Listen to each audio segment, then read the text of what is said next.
بسم اللہ الرحمن الرحیم۔ السلام علیکم۔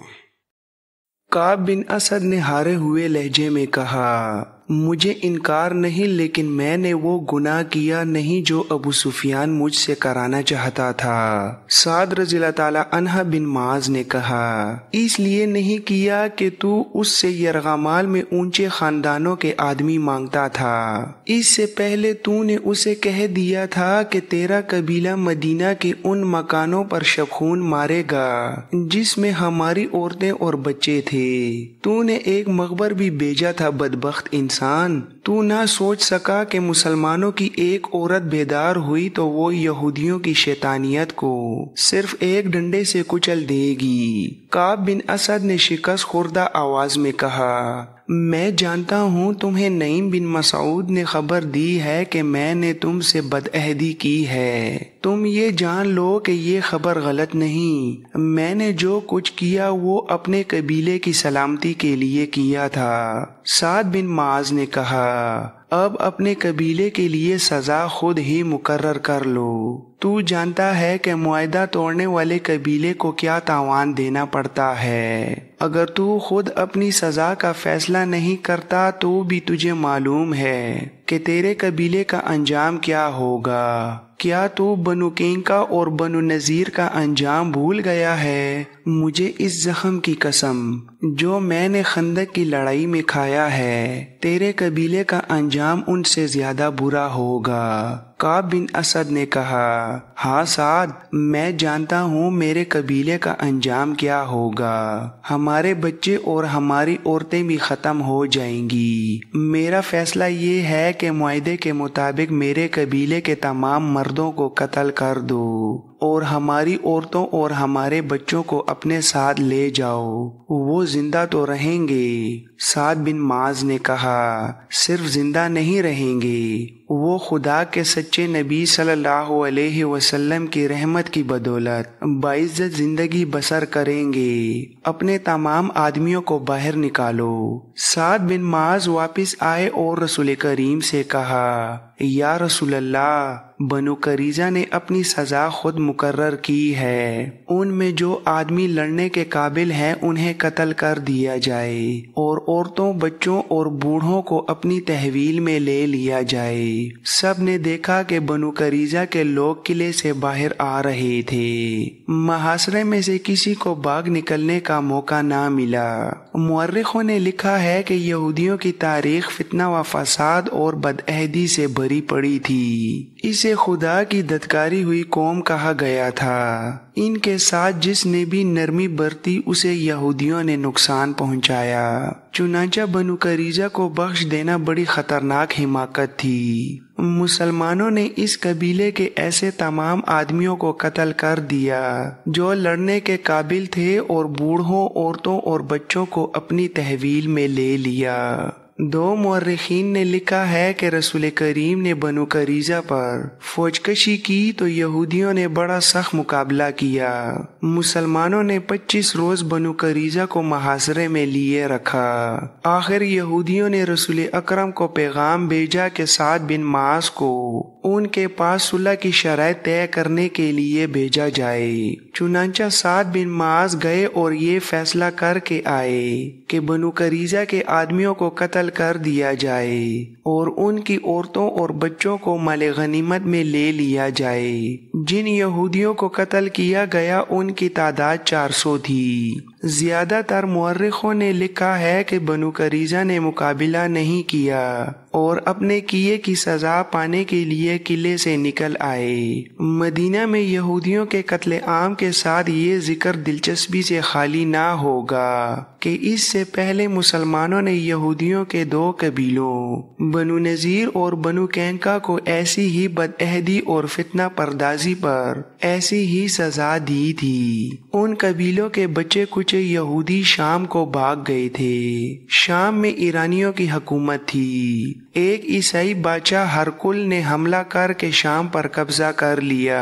یہودیوں نے اس کے ساتھ بھی بدعہدی کی۔ ادھر مدینہ میں مسلمان بنو قریظہ کو قتل کر رہے تھے، ادھر ہرقل بنو نذیر اور بنو کینکا کا قتل عام کر رہا تھا۔ ایک حدیث ہے جو حضرت عائشہ رضی اللہ تعالیٰ عنہا کے حوالے سے ہشام بن عروہ نے بیان کی ہے کہ سعد بن معاذ کے فیصلے کو رسول کریم نے قبول فرما لیا اور بنو قریظہ کے یہودیوں کو قتل کر دیا گیا تھا۔ ہشام بن عروہ نے یہ بھی کہا ہے کہ ان کے والد بزرگوار نے انہیں یہ واقعہ سنایا تھا کہ سعد بن معاذ کو سینے میں برچی لگی تھی۔ جب بنو قریظہ کو سزا دی جا چکی تو رسول اللہ کے حکم سے سعد بن معاذ کے لیے مسجد کے قریب ایک خیمہ لگا کر اس میں انہیں رکھا گیا تاکہ ان کے زخم کی دیکھ بھال آسانی سے ہوتی رہے۔ سعد بن معاذ اس خیمے میں لیٹ گئے لیکن اٹھ بیٹھے اور انہوں نے خدا سے دعا مانگی کہ ان کی ایک ہی خواہش ہے کہ ہر اس قوم کے خلاف لڑیں جو اللہ کے رسول صلی اللہ علیہ وسلم کو سچا نبی نہیں سمجھتی، مگر لڑائی ختم ہو چکی ہے۔ انہوں نے خدا سے التجا کی کہ اگر میرے نصیب میں کوئی اور لڑائی لڑنی ہے تو مجھے اس میں شریک ہونے کے لیے زندگی عطا فرما، اگر یہ سلسلہ ختم ہو گیا ہے تو میرے زخم کو کھول دے کہ میں تیری راہ میں جان دے دوں۔ سعد بن معاذ کی یہ دعا 3-4 آدمیوں نے سنی تھی لیکن انہوں نے اسے اہمیت نہیں دی تھی۔ صبح کسی نے دیکھا کہ سعد بن معاذ کے خیمے سے خون بہہ بہہ کر باہر آ رہا تھا۔ خیمے میں جا کر دیکھا تو سعد بن معاذ شہید ہو چکے تھے۔ انہوں نے خدا سے شہادت مانگی تھی، خدا نے ان کی دعا قبول کر لی اور ان کے سینے کا زخم کھل گیا تھا۔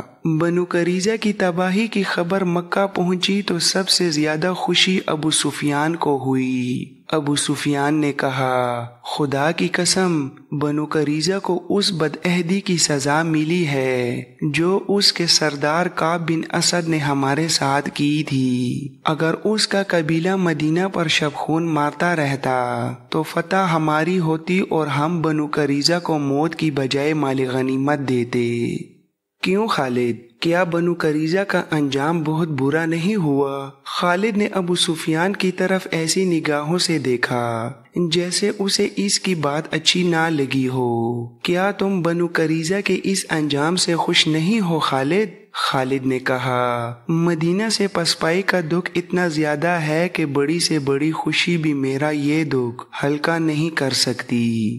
بدعہد کی دوستی دشمنی سے زیادہ خطرناک ہوتی ہے۔ کیا تم مجھے بتا سکتے ہو کہ یہودیوں نے کس کے ساتھ وفا کی ہے؟ اپنی بیٹیوں کو یہودیت کے تحفظ اور فروغ کے لیے دوسری قوموں کے آدمیوں کی عیاشی کا ذریعہ بنانے والی قوم پر بھروسہ نہیں کیا جا سکتا۔ ابو سفیان نے کہا، ہمیں مسلمانوں نے نہیں، طوفانی آندھی نے محاصرہ اٹھانے پر مجبور کیا تھا۔ ہمارے پاس خوراک نہیں رہی تھی، تم لڑنا نہیں چاہتے تھے، خالد نے کہا اور اٹھ کر چلا گیا۔ خالد اب خاموش رہنے لگا تھا۔ اسے کوئی زبردستی بلاتا تو وہ جھنجھلا اٹھتا تھا۔ اس کے قبیلے کا سردار ابو سفیان اس سے گھبرانے لگا تھا۔ خالد اسے بزدل کہتا تھا۔ خالد نے اپنے آپ سے عہد کر رکھا تھا کہ وہ مسلمانوں کو شکست دے گا، لیکن اسے جب میدان جنگ میں مسلمانوں کی جنگی چالیں اور ان کا جذبہ یاد آتا تھا تو وہ دل ہی دل میں رسول اکرم کو خراج تحسین پیش کرتا تھا۔ ایسا عسکری جذبہ اور ایسی عسکری فہم و فراست قریش میں ناپید تھی۔ خالد خود اس طرز پر لڑنا چاہتا تھا لیکن اپنے قبیلے سے اسے تعاون نہیں ملتا تھا۔ آج جب وہ مدینہ کی طرف اکیلے جا رہا تھا تو اسے معرکہ خندق سے پسپائی یاد آ رہی تھی۔ اسے غصہ بھی آ رہا تھا اور وہ شرمسار بھی ہو رہا تھا۔ اسے یاد آ رہا تھا کہ اس نے 1 سال کس طرح گزارا تھا۔ وہ مدینہ پر ایک اور حملہ کرنا چاہتا تھا لیکن اہل قریش مدینہ کا نام سن کر دبک جاتے تھے۔ آخر اسے اطلاع ملی کہ مسلمان مکہ پر حملہ کرنے آ رہے ہیں۔ اسے یہ خبر ابو سفیان نے سنائی تھی۔ خالد نے ابو سفیان سے کہا،